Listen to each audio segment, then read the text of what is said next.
queridos amigos, nossos telespectadores. Como é bom estar com você. Eu, você, Joana de Ângeles e a doutora Anísia da Silveira, para juntos fazermos um mergulho interior para o autoconhecimento e alçarmos para o equilíbrio. Se você quiser participar do nosso programa, não esqueça, nos envie um WhatsApp para o número 21 967 57 3999. E quem sabe no próximo sábado, às 19 horas, a sua história estará aqui, sendo reconstruída. Ah, e não esqueça de acessar o nosso playlist no YouTube. Lá você vai ter muita coisa para ver dos nossos programas. Valeu? E hoje nós estamos aqui com um convidado muito querido, muito especial, que é o Dr. Caio Abujade. Ele é psiquiatra, especialista na infância e na adolescência. E hoje vem falar aqui conosco sobre o transtorno do espectro de autismo. Então, a gente vai fazer um apanhado de tudo isso. Seja bem-vindo, Dr. Caio. Muito obrigado. É uma honra estar aqui com vocês. Espero poder contribuir. E com certeza bastante. Hoje se fala muito, né, sobre o problema do autismo. E algo que era, nossa, muito cheio de preconceito, né, antes. E a gente olha que são vários níveis, né, que não é somente aquela criança que fica parada no tempo. A gente vê que tem pessoas que se formam em profissões também, como biomédico, como várias outras coisas. Como é que se dá a descoberta desse transtorno pelos pais, Deve ser um choque, né? Primeiramente é importante a gente entender essa lógica. Por que antes era uma coisa tão não diagnosticada, tão rara, e hoje a gente tem uma incidência tão grande? Duas são as linhas de raciocínios que a gente tem que trazer. A primeira delas é que é um transtorno muito novo, né? Ele foi descrito pela primeira vez em 1940, na década de 40. Dois cientistas descreveram quadros diversos, mas semelhantes, né? Um que descreveu quadros mais graves, que era o Leo Kanner, e o Hans Asperger descobriu algo semelhante, mas um pouco mais leve. Esses raciocínios foram sendo estudados. O que a gente aprendeu é que são transtornos, é um movimento do neurodesenvolvimento. Então, que nós nascemos com essas dificuldades. E realmente o que a gente foi entendendo é que esses tipos de problemas são muito semelhantes. E o que difere é o impacto na funcionalidade. Então, o autismo necessariamente, apesar de ser considerado hoje legalmente uma deficiência, ele não necessariamente gera um impacto na cognição. Aquilo que era conhecido como deficiência intelectual, né? Quando você tem um impacto na sua cognição, na sua inteligência. O autismo não necessariamente afeta a cognição. Ele é um transtorno que pode ou não afetar. A gente até considera que esse fato de afetar a cognição, a inteligência, é uma comorbidade. Algo que pode acontecer em concomitância. Então, eu posso ter o autismo com deficiência intelectual, com problemas no impacto na cognição e sem. Os que não têm um impacto na cognição podem ter uma cognição normal, mas muitas vezes, não raramente, eles têm uma cognição até acima do normal. Eles têm uma inteligência acima do normal e tem toda uma justificativa por isso. Então, hoje a gente vai classificar em transtorno do espectro do autismo e a gente abrange todos os casos. E aí a gente divide em três tipos diferentes, que é baseado nas gravidades. Então, o leve, o moderado e o grave. E essa relação está diretamente ligada à funcionalidade, né? Então, o impacto no perfil funcional do paciente. Não é algo estático. Então, se Não eu... é algo que se descobre também durante a gravidez. Ainda não. Gostei do ainda. Porque já tem estudos que porque tem uma parte desses quadros que são genéticos. 30% tem alterações genéticas. Os outros 70% não tem alteração genética. Tá? Não é agora, esses que têm alteração genética, a gente tem centenas de genes que podem causar. Então, quando a gente já tem um irmão, né, que já tem o espectro do autismo e a mãe engravida de novo, a chance de ter outro é no máximo 10%. Na população geral é 1%. Puxa vida. De 1 a 2%. Tá? Mas quando eu tenho já um irmão, a chance pode ser maior. Quando tem um caso genético, aí a chance pode ser até 10%. Nesses casos, quando a gente descobre o genético, já existem alguns exames em pesquisa onde a gente punciona as artérias, as veias umbilicais e consegue fazer teste genético e saber se aquela criança também vai ter. Mas isso não é feito na clínica, isso não é feito ainda atualmente. E nem sei se isso vai virar prática, tá? Porque mesmo tendo uma alteração genética, eu posso ter quadros completamente variados e às vezes não manifestar tanto o quadro do espectro do autismo. Não é preciso a situação isso. que a criança vai nascer. Nós que estudamos o espiritismo, né, aí a gente vai entender, graças aos estudos com o André Luiz, que a genética ela é o meio, ela não é a causa, né? Então, a causa ela tem outros propósitos. A genética é muito bonito, como André Luiz traz em Evolução em Dois Mundos, né? Que a genética ela é um campo de trabalho. Ela é um campo de trabalho pedagógico, né? Ele é o nosso material pedagógico. É educativo, né? Exatamente. Ela vai selecionar não só as suas formas, ela vai selecionar todas as circunstâncias que te acontecem. Porque não é a genética que organiza os seus órgãos sensoperceptivos? É através dela que você vai sentir um ambiente de um jeito ou de outro. Então, nós estamos no mesmo ambiente, você está sentindo esse ambiente de uma forma e eu estou sentindo de outra forma. Exatamente. A sua recordação será uma, o seu aprendizado será um e o meu será outro. E nesse ponto, então, a genética ela cria produtos que influenciam o nosso pensamento, e a partir daí eu seleciono meus atos. Então ela influencia no meu livre-arbítrio. Ela trabalha junto com o meu livre-arbítrio. É daí que a gente começa a entender como determinadas circunstâncias podem acontecer pelas programações. Ah, com certeza. Entendeu? É. Então você tem um magnetismo que você controla essa genética, e esse magnetismo, ele dependendo das suas escolhas, você influencia a sua genética te influencia de novo e você atua sobre os ambientes. Entendeu? Certo. É bonito isso, é muito lindo. É fantástico você saber que uma coisa tão micro, tão pequenininha, faz uma diferença gigantesca e de um para outro muda a situação, né? Exatamente. Você é capaz, então, a partir daí, de estar em cada ambiente do seu jeito, com o seu método, com a sua proposta pedagógica. Né? Exato. É lindo. E isso tem a ver com autismo.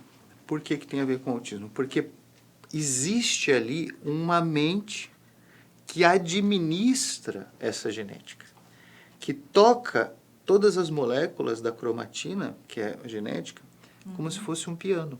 O André Luiz usa esse termo. Né? É lindo, né? Ele fala de uma forma romanceada. Muito poética, né? Muito poética. Então ele toca como um piano, né? Então ele manda informação para a pineal trabalha à vontade, controla os impulsos do passado, nas nossas inconsciências, isso se manifesta no nosso chakra coronário, e do chakra coronário ele vai tocando todas as moléculas do corpo, principalmente a cromatina, como um piano. Então, quando eu tenho um espírito, muitas vezes, que ainda está um pouco desorganizado, porque nós estamos vindo para um planeta e nós temos dificuldades com o nosso passado, todos nós. Com certeza. E nós acumulamos muitas dificuldades, todo mundo.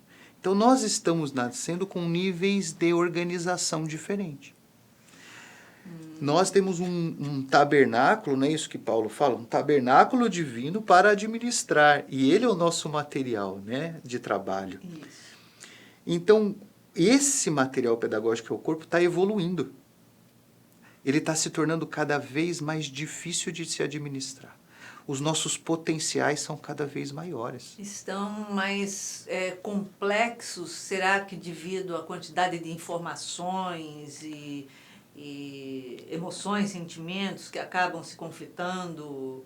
E as experiências. Então, conforme nós vamos experimentando o corpo, nós vamos imprimindo nessa genética novas qualidades. Ai, a gente que se cuide de fazer uma impressão bem bonita Bem nessa bonita. para a outra ficar melhor. Isso passa para os filhos. E aí a gente vai voltar na mesma família dali 3, 4 gerações, não é isso? Uhum. E aí tudo isso está impresso ali. E eu tenho que ser a capacidade... E eu tenho que evoluir... Enquanto o meu corpo está evoluindo materialmente, nas suas capacidades mediúnicas, perceptivas, na sua capacidade de sentir o ambiente, de se manifestar no ambiente, o meu espírito também tem que evoluir moralmente para poder administrar melhor esse corpo. Com certeza. Então, é uma evolução em 2 mundos. É uma evolução moral do espírito e uma evolução da matéria. E o que tem acontecido é que o ser humano na Terra não está preenchendo muitos critérios de evolução moral. Ele está falhando. Está tirando nota muito boa, não. Na evolução moral. Então, o corpo continua evoluindo, mas as mentes não estão tão evoluídas. Então, quando elas acoplam no corpo, elas têm uma dificuldade de organizar esse corpo, porque esse corpo agora é muito mais complexo do que a gente pode administrar. Daí as doenças psiquiátricas. A quantidade de doenças psiquiátricas hoje, assim, foi um salto, né, de alguns anos para cá, principalmente depois de ter entrado com tanta força, né, os movimentos de internet, de redes sociais, essas coisas. Então, isso tudo eu acho que deu um salto muito grande para ampliar a quantidade de transtornos, né? É chegado os tempos. O manual de relacionamento está à nossa disposição, dado pelo mestre dos mestres há 2000 anos. É um manual completo de como devemos selecionar os nossos pensamentos, nos relacionarmos com as pessoas, mas nós não estamos muito habituados com ele. E agora, o potencial de relacionamento na matéria foi intensificado num volume que não tem mais jeito. Se a gente não se relacionar com os pensamentos do outro, com o comportamento do outro, com o movimento do outro de uma forma evangélica, nós vamos sofrer muito. Com certeza. Entendeu? Então, essa é uma premissa muito importante. E aí estão as doenças psiquiátricas. Porque a gente fala muito no Espiritismo dos obsessores, a gente fala muito das pessoas que nos acompanham, mas eles estão ligados às nossas dificuldades. Total. Exatamente. Eles só vão se conectar quando a gente falhar nos nossos pensamentos. Então, a falha é nossa. É uma atração recíproca. Recíproca. Né? Então, Nós estamos unidos. São amores do passado que se conectam às nossas negatividades enquanto nós nos mantemos aos pensamentos mais baixos. Se nós elevarmos os nossos potenciais de relacionamento em potenciais de amor, de compreensão, de entendimento, de renúncia... E assim, eu estou falando de renúncias, às vezes, porque assim, renunciar por aquele que a gente está do lado é muito bom, né? Coisa que você ama, né? A gente consegue, às vezes, eu estou do lado, vou renunciar, porque se eu amo muito, mas renunciar por aquela informação que eu estou tendo na internet, por aquela informação que eu estou tendo no jornal. Na hora de renunciar, meu ímpeto de rebeldia, de repulsa, bater de frente. De se irritar, de sentir raiva, de lutar, não é isso? A gente gosta de lutar, né? Porque a gente tem que lutar pelas causas. E a gente pega causas nobres, né? A igualdade, por exemplo. O ser humano adora lutar pela igualdade. Eu vejo as pessoas arrancam o cabelo uma da outra por causa da igualdade, mas aí não tem jeito, porque você pega aquela causa linda e você transforma numa guerra. Exatamente. Aí você tira toda a nobreza da luta, né? É verdade, acaba com ela. Você transforma num movimento cão algo que tem a beleza dele, tem a beleza de ser, né? Exatamente. E aí você pega um mundo, então, com dificuldades de relacionamento. Um mundo que falha muito na arte de se relacionar.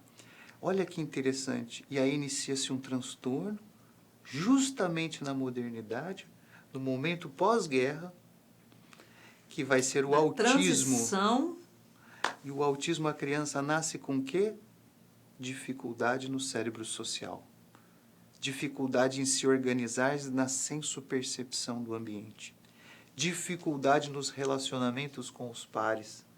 Dificuldade nos relacionamentos com os objetos. Então, isso é muito importante da gente entender, porque isso somos nós. Sim. Não adianta a gente falar, não, o autismo está ali, está acolá. Não. A nossa sociedade é uma sociedade que tem se comportado com dificuldades sociais muito grandes. E olha que bonito. Esses jovens que ainda não têm toda a capacidade de organizar esses novos corpos, que eles estão recebendo supercorpos. Por isso que é difícil. Se nós viéssemos nos corpos deles, talvez nós também fôssemos autistas. O nosso corpo é tipo assim, já está no 6, 7G. E o espírito ainda está entrando no 5G. Está no 3G, no 2G. 3G. Está no analógico ainda.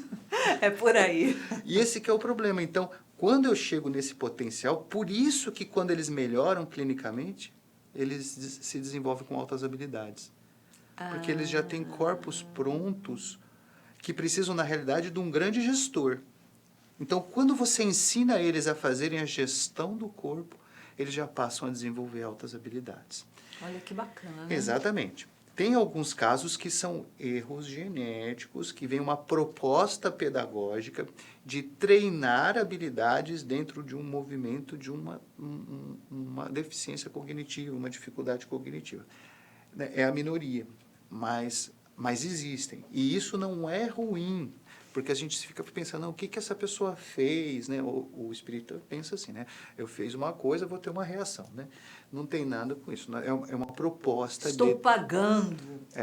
Não é assim. Ninguém está pagando nada, não. Deus não é cobrador. De jeito nenhum, misericórdia sempre. Então, olha só que proposta linda.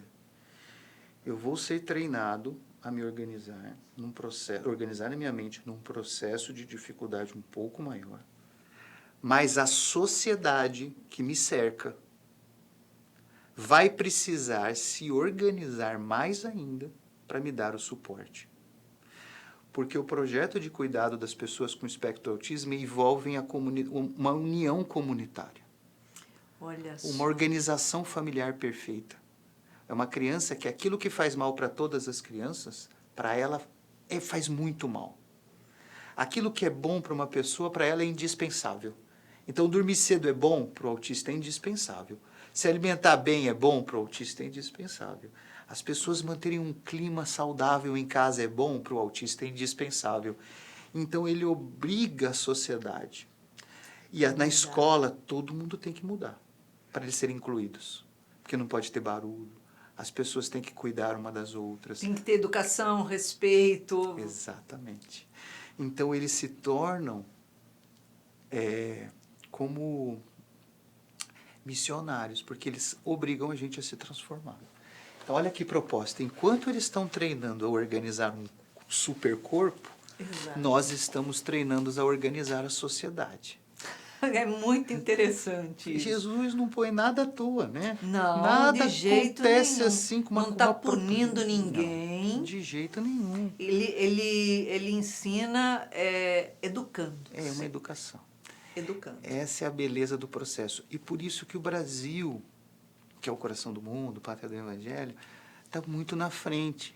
Porque apesar de a gente ter as dificuldades que temos e que todo mundo está cansado de ver e de reconhecer, o coração do brasileiro é muito humano.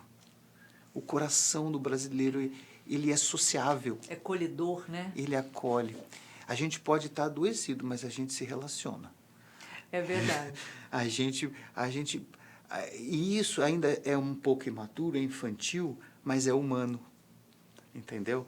Então, quando você vê as crianças incluídas no Brasil, os pacientes autistas conseguem processos de transformação do ambiente domiciliar, do ambiente escolar, do ambiente de trabalho, eles se desenvolvem de uma forma muito legal. Eu estou fazendo meu doutorado em inclusão de pessoas com autismo nos meios, né, acadêmicos, de trabalho. Eu estou no doutorado na Ciência, Tecnologia e Inclusão na UF. Eu estou estudando isso. E a gente está começando a perceber, né, eu estou começando a incluir isso no meu projeto, a gente está estudando as raízes socioantropológicas do desenvolvimento de crianças no Brasil. Olha só que bacana. E isso influi. Isso tem influência na magnitude do desenvolvimento das crianças autistas. Eu não tinha percebido isso no início. Olha só. E a gente está entrando a fundo nesse processo para entender por que a sociedade brasileira é uma sociedade melhor para ser. Não é que a inclusão acontece de uma forma magnífica, mas a gente tem já os recursos antropológicos e sociológicos necessários para que isso aconteça. Porque nós somos uma sociedade muito religiosa.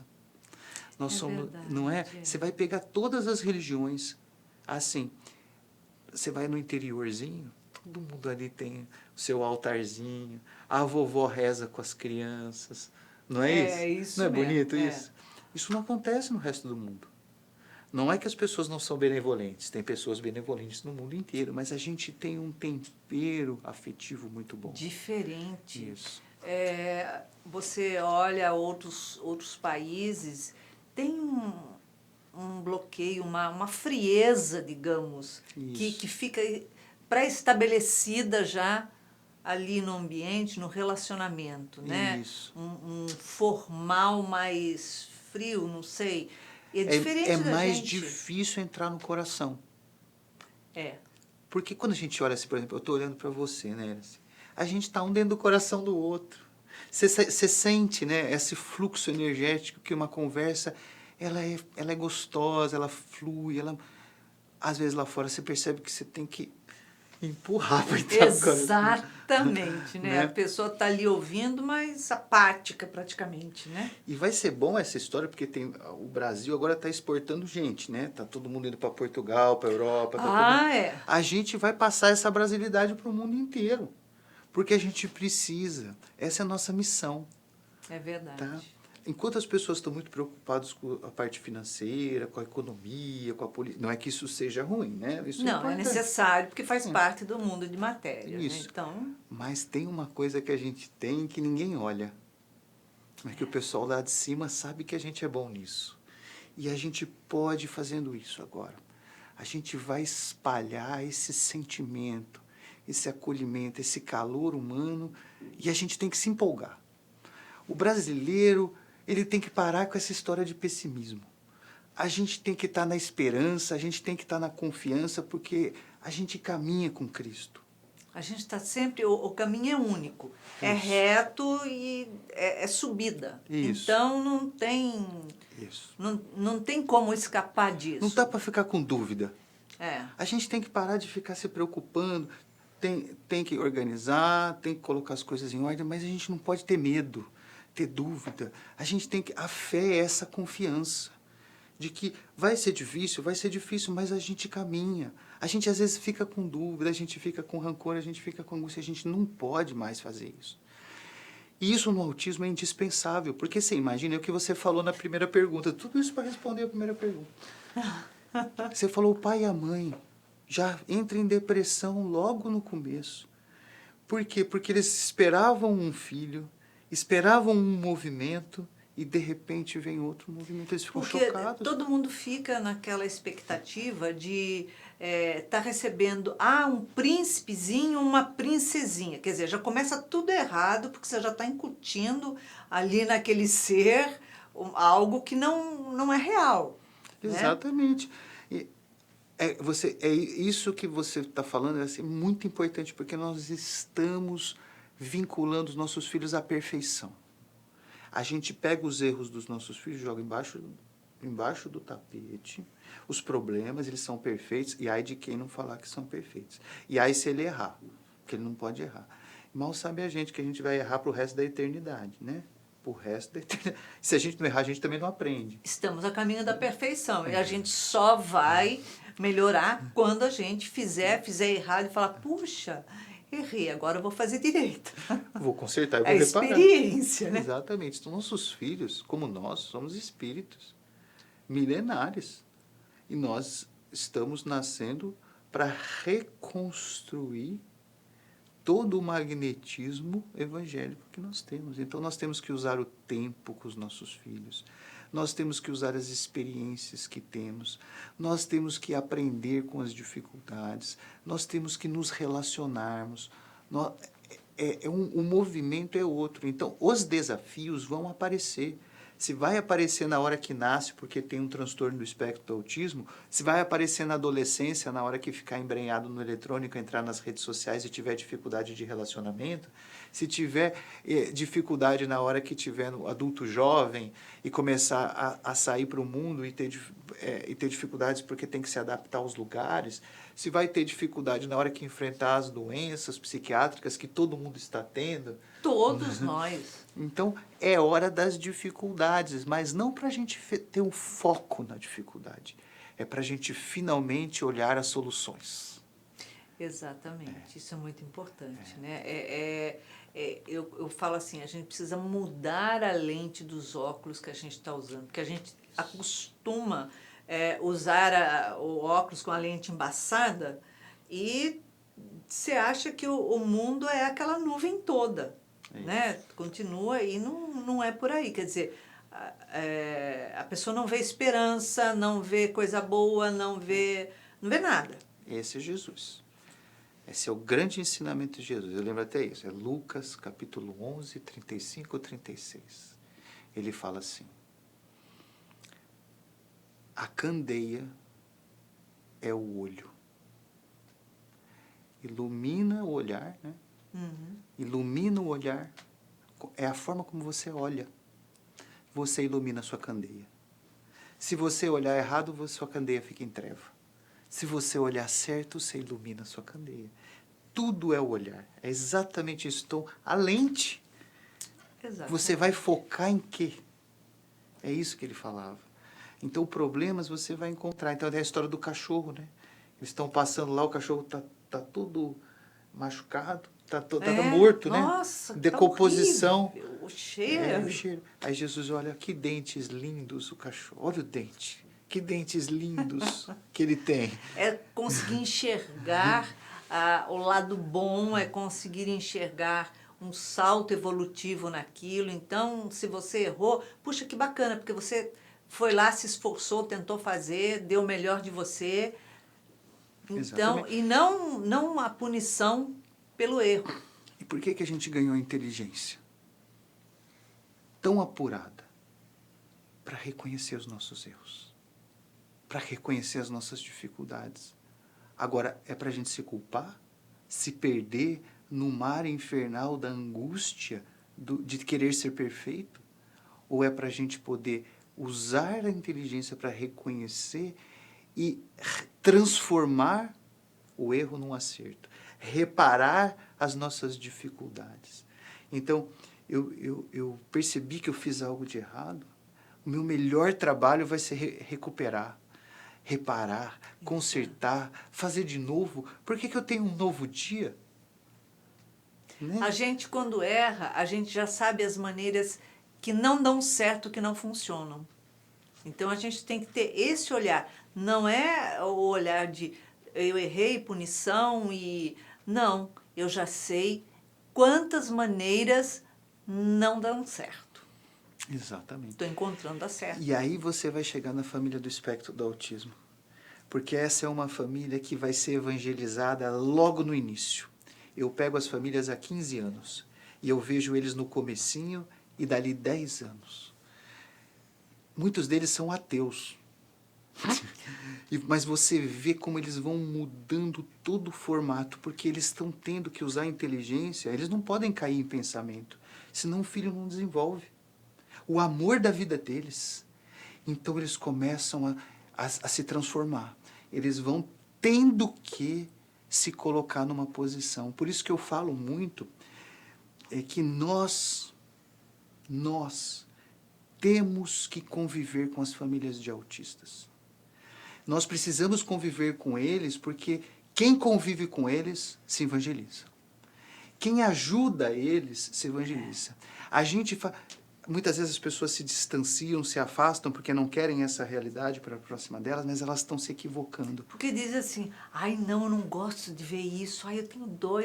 Não é para você ter dó, é para você falar o que eu posso aprender com isso também, Isso, né? Exatamente. E conviver. Colaborar. Exatamente, conviver. E é incrível quem convive. Você está falando com uma pessoa que hoje parece uma pessoa que fala bonito, que aprendeu tudo. Eu estudei espiritismo desde criança. Minha família é espírita. Mas eu me evangelizei quando eu me especializei em autismo. Eram essas famílias que transformaram o meu coração. Tudo isso que você conhece em mim, essa força que eu estou tendo, é de conviver com eles. Eu nunca tinha tido isso. Nenhum livro me ensinou isso. Não ensina, é verdade. Então, assim, é através das experiências de relacionamento. Então, a gente precisa disso. A gente precisa entrar em contato e ajudar. Tem dois tipos de pessoa na vida. A que ajuda e que é ajudada. Tem aquele que fica sempre esperando, e aquele que vai e faz, né? Exato. Então, na vida você vai ser os dois. Tem hora que você vai ajudar. E tem hora que você vai ter que ter humildade de pedir ajuda. Exato. Né? Então, a gente tem que aproveitar. Porque a gente não veio aqui para outra coisa. Exatamente. Quando a gente fala assim, Jesus fala assim, você tem que trabalhar. Trabalha. O que é o trabalho? Por que a gente trabalha? A gente só trabalha para se relacionar. O trabalho obriga você a se relacionar.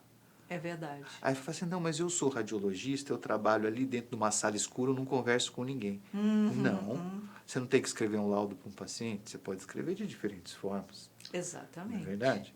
Você não tem que ir lá receber o paciente, fazer tudo. Então, não tem trabalho. Mais isolado que seja, você está se relacionando com o mundo. Tem que ser, né? Não tem como. Agora, esse espectro, ele pode aparecer em qualquer época ou já se percebe logo nos primeiros meses? Eu estou perguntando isso porque tem uma pessoa que eu conheci e que teve filhos gêmeos, e os dois têm o espectro do autismo. espectro. Primeiro, essa gravidade ela é variável. Então, mesmo que eu comece muito grave, eu posso melhorar e depois ter altas habilidades. Então, não é uma coisa fixa. Segundo, geralmente os sintomas eles começam desde quando a gente nasceu, mas os sintomas nos primeiros meses são tão leves e tão sutis que não se dá muito para perceber. Mesmo especialistas têm dificuldade. Existem alguns exames já saindo que conseguem dar diagnóstico com 4 meses. Mas, mesmo assim, é muito difícil, tá? Geralmente, os diagnósticos vão vir mais precoces entre o primeiro e o segundo ano, que é quando a linguagem se atrasa. Que é quando eu atraso para desenvolver a linguagem. Porque eu esperaria ali com 1 ano e 2, até 1 ano e 6, eu já desenvolvendo alguma linguagem. Às vezes, ela atrasa. Ou, às vezes, eu começo a desenvolver e depois eu tenho uma regressão. Que geralmente acontece por um processo inflamatório, né, sistêmico, né, ou porque a criança está dormindo mal, ou porque ela está com um problema gastrointestinal, ou porque ela tem alergia respiratória, né, alergia intestinal, ou excesso de eletrônico. Isso uma válvula que está acionando, eu acho que... O cérebro inflama quando a gente fica muito tempo na frente de eletrônico. E isso, para bebê, é muito perigoso. A gente vê aqueles totoquinhos que os pais mal botam sentados na cadeira, bota aquela tela na frente, todo mundo sentado no restaurante, se relacionando, e a criança ali. Olha, isso me incomoda tanto. É perigoso. Tem trabalhos e trabalhos já mostrando relacionamento de pais versus uso de telas e sintomas de autismo. Então, causando sintomas de autismo em quem não tem autismo, antes de 1 ano e meio. Tá certo. Caio, a gente está chegando ao final do nosso bate-papo aqui, muito esclarecedor, e eu acho que a gente vai ter que se reagendar outras vezes, porque é um assunto muito amplo, e eu acho que é fundamental, é necessário falar sobre isso e aprender a vivenciar, Sim. né, essa situação. Então, eu vou te fazer uma pergunta. Em uma palavra, uma emoção para se reconstruir, no caso de um autista. O amor. Né? O amor. Eu falo isso desde o começo. Todo mundo me conhece que eu falo muito de amor, né? Nas minhas palestras científicas eu mostro a importância do amor. O amor é tudo. Qualificar o amor. A gente tem que melhorar a nossa forma de amar. Porque amor é muito amplo. E o amor pode significar coisas muito diferentes. Em nome do amor, muita gente até mata, né? Exatamente. Mas a gente tem que falar do amor, aquele amor com renúncia. Aquele amor... Amor com amor. Isso, que compreende, que entende, que renuncia e que principalmente confia. Exato. Confia. A gente não pode esquecer da confiança. Deus está em todos os lugares. A gente tem tanta gente nos ajudando que a gente não vê. É verdade. Mas tanta gente que silenciosamente, sem se apresentar, né, fisicamente, está do nosso lado. E a gente não pode perder a confiança, porque essa é a arma que eles têm para trazerem as soluções dos nossos problemas. Tá ótimo. Doutor Caio, um prazer imenso recebê-lo aqui no Reconstruindo Emoções, para a gente aprender a trabalhar essas emoções. Uma alegria imensa. Muito obrigada. Eu é que agradeço. Então, após toda essa conversa, esse papo que nós tivemos com o Dr. Caio, isso traz um despertar para as nossas consciências. Quais são as ligações que nós temos com os nossos filhos? Quais são as ligações que temos para conosco mesmo, com o nosso passado? Ora, todos nós já fomos crianças e continuamos sendo crianças. E qual a bagagem que trazemos do ventre da mamãe, do passado? O que é que todo esse complexo que está revolucionando o mundo dentro desse global, dessa internet, dessas redes sociais, que todo mundo tem uma ânsia constante de ficar ali pendurado na rede social? O que isso está nos trazendo de consequências? Pois é, a quantidade de transtornos aumentaram, triplicaram. As portas dos psiquiatras, dos consultórios estão assim, de pessoas com dependências de redes sociais. Tem inúmeras situações que estão acontecendo dentro dos lares porque as pessoas não se encontram, não se veem. Teve um dia passado que ficou quase que o dia todo sem a rede do WhatsApp, sem rede social. E eu vi um post muito interessante. Uma mãe abraçando um filho e dizendo assim em cima: mãe e filho se reencontram após anos na mesma casa. Ou seja, nós não temos tempo para nos amar, para nos respeitar, para acolher, para trabalhar o nosso auto-amor, para que os nossos transtornos no dia de amanhã não se tornem incompatíveis com o nosso corpo físico. Então, que possamos ser espíritos que têm uma evolução, um caminho, uma subida, o caminho é reto, é único, mas que esse corpinho que o Papai do Céu nos dá e que nos movemos para trabalhar cada célula, não seja um corpo de uma complexidade tão grande que nós espíritos não tenhamos competência para cuidar, para caminhar, para vestir esta roupa, esta veste e vir transitar aqui nessa escola da vida. Então é isso. Nos acompanhe pela nossa playlist no YouTube. E olha só, não esqueça, todo sábado às 19 horas aqui na TV Mundo Maior, eu, você, Joana de Ângeles e a doutora Anísia da Silveira, juntinhos, ó. E para que você tenha uma semana de muita paz, muito amor, beijinho carinhoso.